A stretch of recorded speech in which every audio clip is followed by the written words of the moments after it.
Hello, I'm going to try again. I'm sorry I got cut off last time. I'm just talking really about the fact that the mainstream media, the Western mainstream media, have got its knickers in a twist, completely in a twist, about this small fire in a bucket on a train in London. It's a small fire. It wasn't a massive terrorist attempt, and it was an amateur thing, and I don't care. They keep talking about how it was like the mother of all bombs, really. It wasn't the mother of all bombs. Nothing bloody happened. Meanwhile, the whole mainstream media is ignoring the genocide and ethnic cleansing of the Rohingya Muslims. What the hell has the world come to? What the bloody hell has the world come to if the mainstream media can still be harping on about a small fire in a bucket and a woman with a bandage round her head with not a speck of dust on her from this so-called fireball that ripped through the carriages? It's all utter bollocks, and I'm sick of it. I am sick of this scaremongering mainstream media. That's what they're still doing. They're still scaremongering about that small event, about that ridiculously small event. And meanwhile, hundreds of thousands of Rohingya Muslims are being murdered every day. Do you know what they do? Do you know what I saw the other day? I saw a man take off his shoes and pick up a baby. And he took off his shoes so he could swing around and throw that baby in a fire. And throw that baby in a fire. Now that's real. That's real. So why the bloody hell? Why the bloody hell are the mainstream media ignoring that? How can they ignore that and concentrate on a poxy little fire that wasn't even a fire? It looked like a match had lit. I can't bear to see the suffering, and I can't bear to see this one-sided bullshit. We have to start standing up to our media. If you are still paying your television licence in Britain, stop! Because they don't deserve a bloody penny of it. While they can ignore babies being trodden on and burned.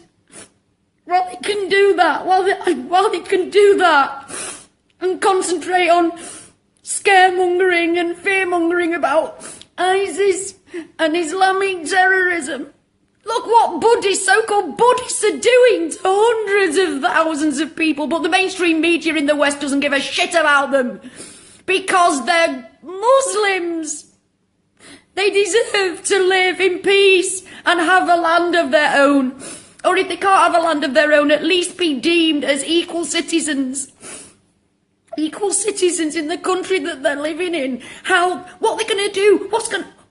It seems to me like the UN and the West are just going to let them all die. Just going to let them all die. And there'll be no Rohingya left. And then they'll go, oh, we should have done something. Yes, you should. United Nations.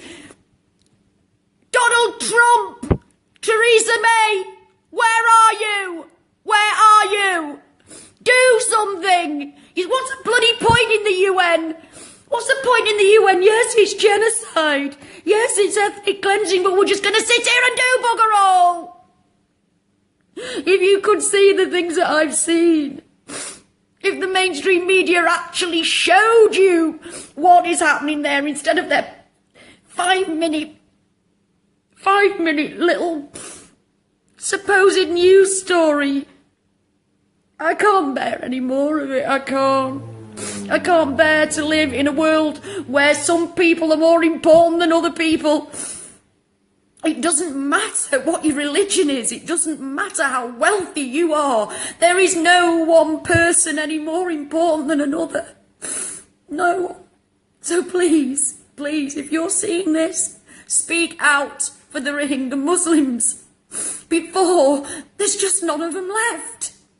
Share what you find on the internet. Share it, but please make sure it's the real thing. Please make sure it's really Rohingya, because I have seen a few posts that aren't Rohingya. It doesn't mean they're any less disgraceful and barbaric, but they're not.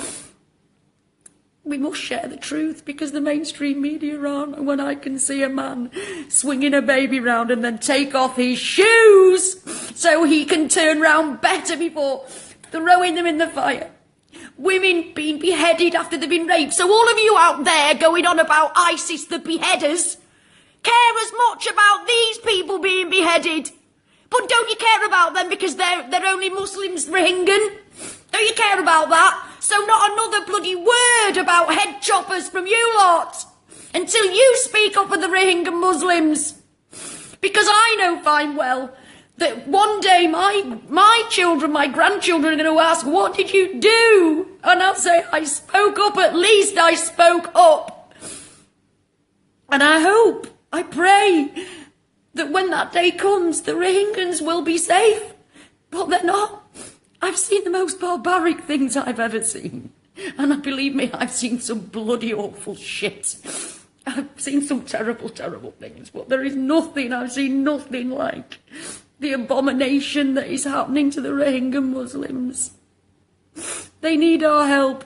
We are their only voice because the world, governments, everybody are taking no notice of them. Apparently this, whatever her name is, Aung San, whatever her bloody name is, wouldn't let the United Nations in to the country. What bollocks is that? Go in anyway. If there was oil there, they'd be in it like bloody Flynn, wouldn't they? So what's the difference? Come on, tell me.